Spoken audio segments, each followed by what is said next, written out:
Good afternoon. It's Roger Gilbert here, and I'm in Atlanta, Georgia, USA, attending IPPE 2020. I'm on the stand of the American Feed Industry Association, and who is organizing the feed event here. And I'm talking to Constance Cullman, who is the new president and CEO of AFIA, and has been holding the position for about 3 months now.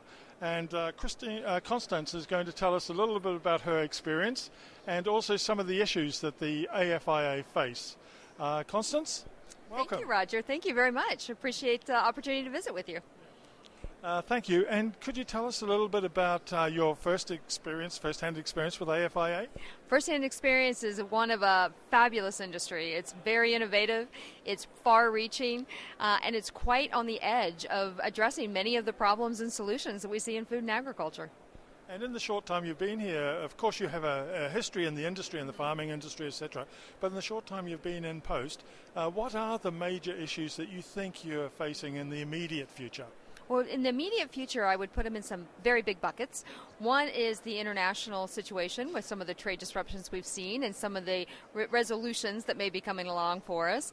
A second area is actually one that we didn't really talk about a lot before, Roger, but labor.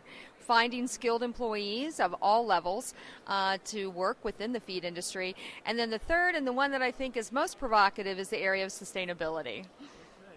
Okay, well, let's take the second one, labor. That's new to me, and could you explain a little bit about that, please? Well, sure. We are looking at about a 3.5% unemployment rate in the U.S. right now, and so trying to find skilled and unskilled workers in the feed sector has become a bit of a challenge, and one where our management of our member companies are really focusing on trying to identify good labor, reliable labor, educated labor, highly skilled labor, all across the board, truck drivers even, and it's just been a very difficult market for labor in the U.S.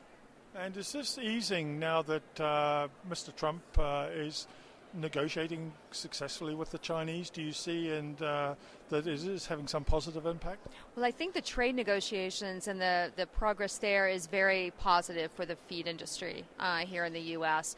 We do rely on China as a major trading partner as well as a major source of many ingredients.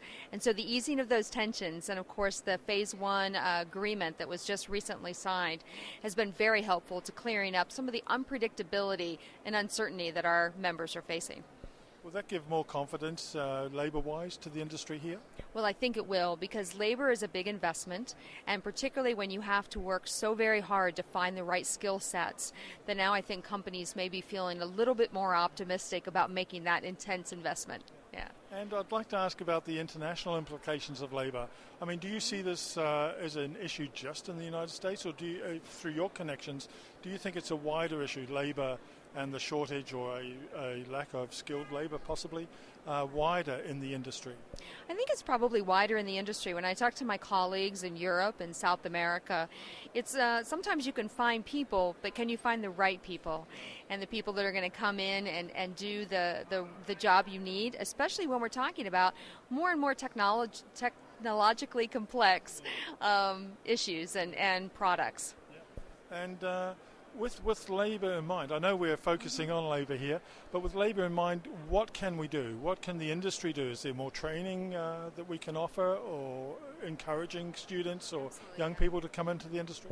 Well, our industry does quite a bit in offering scholarships and reaching out and doing some training of not only just college students, but also trade students that are working on developing trades in the skilled trade area.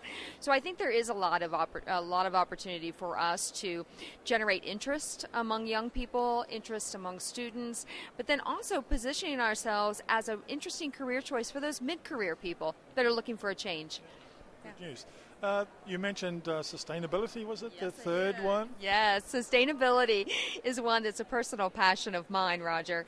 And it's primarily because I think too often we get caught up in defending attacks on our system and what we do, when really, in my opinion, we've been a solution on sustainability for a long time.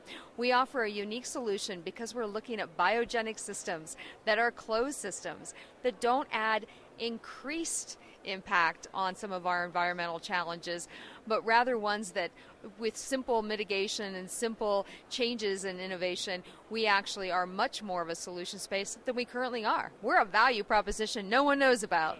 Well, I was going to ask you, should we be all talking about the value proposition that we have internationally about our industry? Absolutely. We really need to. The criticism and the focus on animal livestock and animal agriculture is not happening just in the United States or just in the UK or just in Asia. It's happening globally, and we need to have a global conversation about that. Our environmental challenges are certainly don't understand country boundary lines.